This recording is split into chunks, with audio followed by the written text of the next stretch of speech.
एक गंभीर प्रश्न और है। पंचकल्याणक महोत्सव जो हुआ था सुमति धाम का, उसके तुरंत बाद मुझे एक गंभीर बीमारी हुई। फिर ऐसे ही पट्टाचार्य महोत्सव हुआ, उस समय काफी समस्या थी। पट्टाचार्य महोत्सव के बाद फिर मेरे और मनीष के जीवन में कुछ बहुत बड़ी समस्याएं आई। मैंने और मनीष ने कभी भी डरे नहीं। हमने कोशिश करी कि हम अपनी समस्याओं से कैसे भी इसको पार करें, पर कहीं लोग ऐसे रहे गुरुदेव इस पिछले 2-3 वर्षों में, जिन्होंने हमें बोला कि आपको नजर लग गई है, किसी ने बोला नजर में आ गए हो, किसी ने निंदा करी, किसी ने अच्छा बोला पर किसी ने बहुत बुरा बोला। कई बार समाज ने अनुमोदना करी तो परिवार वालों ने निंदा करी। उससे मुझे और मनीष को फर्क नहीं पड़ता, क्योंकि हम जैन धर्म की प्रभावना को लेकर हम बहुत ही खुश होते हैं, हमको आनंद आता है, मुनि सेवा में आनंद आता है, मंदिर की सेवा में। पर जब कोई पारिवारिक व्यक्ति, कोई बहुत निकट जो हमारे होते हैं, हमारी निंदा करते हैं, जब हम कोई धर्म का काम करते हैं, तो फिर हम अपनी भावनाओं को कैसे राग द्वेष से मुक्त रखें? देखो, इस संबंध में तो मेरे जैसा मन मस्त बना लीजिए भाई।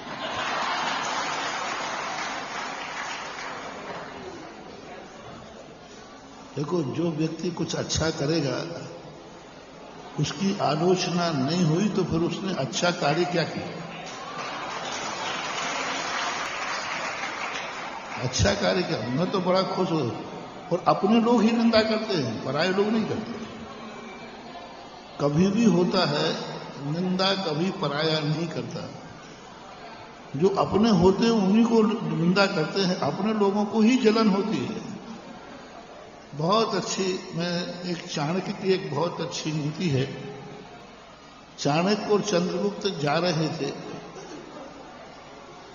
तो बार बार चंद्रगुप्त को भूख लग रही थी। गुरुजी, यहां कहीं कोई फल नहीं दिख रहे हैं, जंगल में है।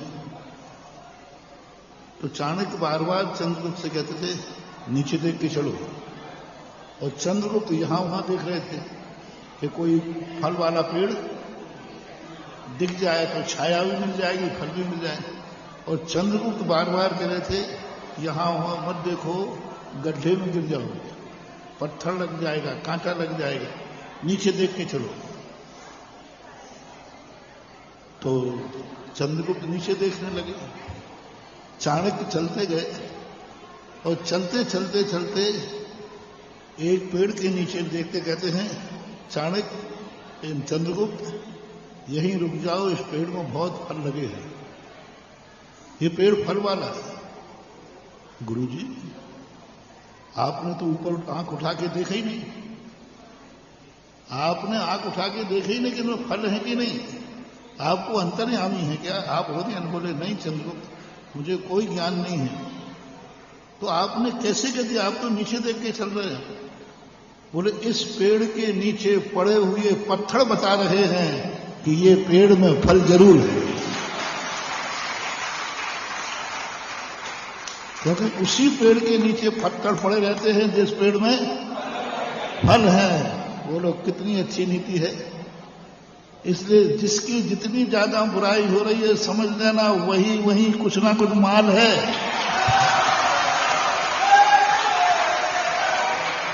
आज तक कोई महापुरुष, जितने महापुरुष हुए हैं, उनकी सबसे ज्यादा आलोचना हुई, निंदा हुई, उपसर्ग आए, वे ही निखर के दुनिया के सामने आए। तो मैं तो ये कहता हूं, मेरा तो ये पसंदीदा है, जब कोई मेरी बुराई करता है, कोई बाहर से निकालता है, मैं बड़ा खुश होता हूं। मैं सोचता हूं कोई ना कोई फल जरूर मेरे में लग चुका है, कोई ना कोई अच्छाई जरूर मेरे में आई है, तभी कहीं बुराई हो रही है। कोई ना कोई अच्छाई जरूर आई है, तब कहीं कोई बुराई हो रही है। ये ऐसा मानना चाहिए। तो आलोचकों से तो कभी नहीं डरना, इन आलोचकों को तो छूट दो जम के। एक बार किसी ने कहा महाराज जी, आप चाहो तो 2 मिनट में आलोचकों को बंद कर सकते हो, मैंने कि मुझे पागल कुत्ते ने नहीं काटा कि मैं उनको बंद करूंगा। लोग कहते हैं महाराज आप चाहो तो सारे दुनिया से आपकी कहीं बुराई नहीं, निंदा नहीं हो। मैंने कि इतनी बड़ी गलती मैं नहीं करूंगा। मैं तो चाहता हूं कि मेरे निंदक सदा जिंदा रहें, और जिंदा रहेंगे तभी मजा है। 2-3 महीने में कहीं मेरी बात से नहीं निकलता तो मुझे गैस बनना चालू हो जाती। मुझे डर लगता है कि जरूर मेरे से कोई गलत कार्य हो रहा है, मेरे से कोई अच्छा कार्य नहीं हो रहा है, तभी तो आलोचना नहीं होती।